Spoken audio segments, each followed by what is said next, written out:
Hi, and welcome to the second episode of Hua Hin interview sessions. I'm joined today with our good friend Belinda, who's originally from Australia, more recently from Singapore, and has been living in Hua Hin for the last couple years, specifically in Thornbury. So Belinda, can you tell us a little bit about yourself and what did you do before you moved to Thailand?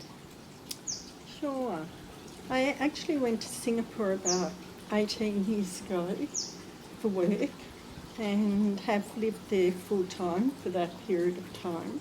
So then I got close to retirement and was semi-retired and decided to take a look around Asia to see whether I wanted to go back to Australia to retire or stay somewhere in Asia.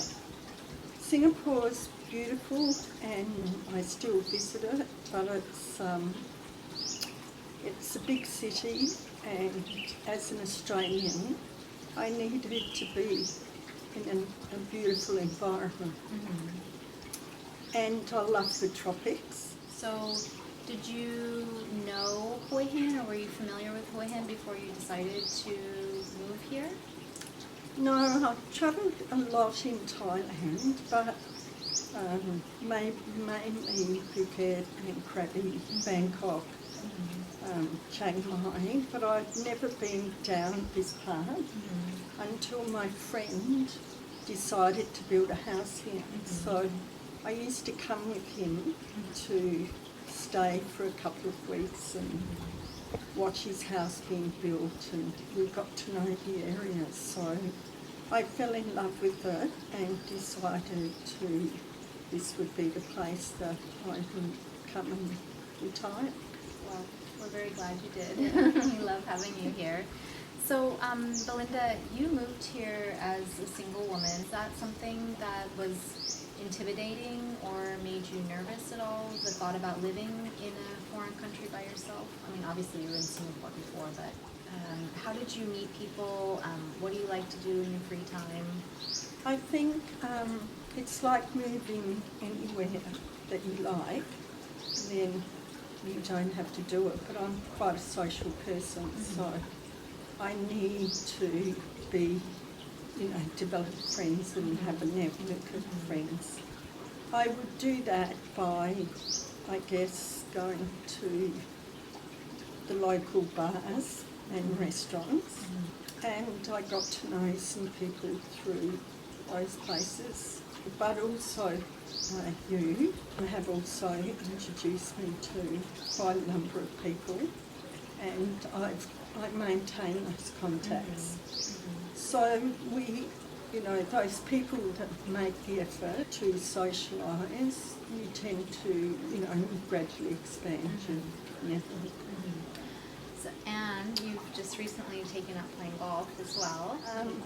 When we got locked down, and now that I'm quite settled, I thought, I think I'll try it, because a lot of people here play golf because it's a beautiful area to play golf. So, where are you taking your lessons, and which courses do you like to play at? So the one I've fallen in love with is called Majestic. Okay, Majestic. Yeah, and it's really beautiful.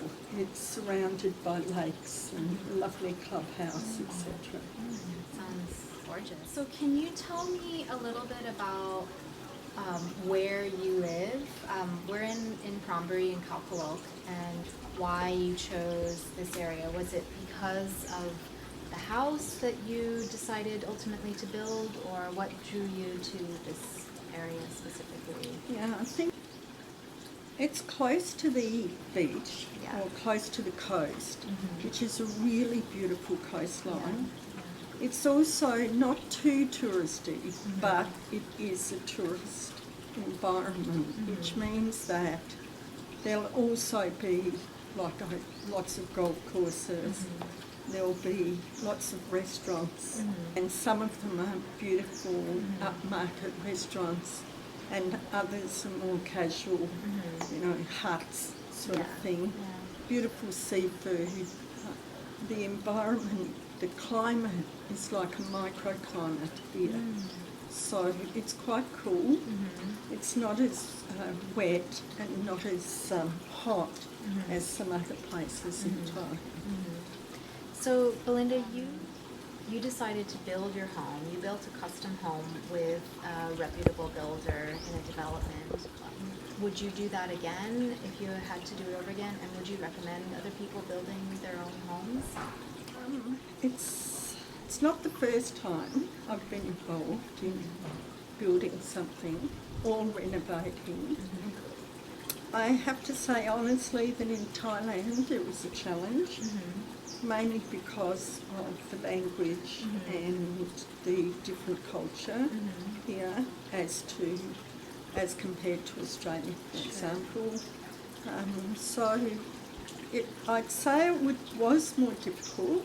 However, in the end, I was very happy with it, although it did take maybe a year to a year and a half to get everything sorted. So, in summary, it's not for the light-hearted at all. It's a big commitment for sure.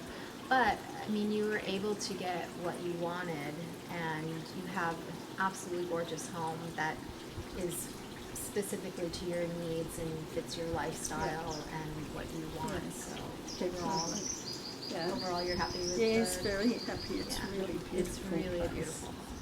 Were there any other challenges about moving to Thailand or adjusting to life living here? I'd have to say it wasn't difficult, other than coming to a new place and establishing yourself.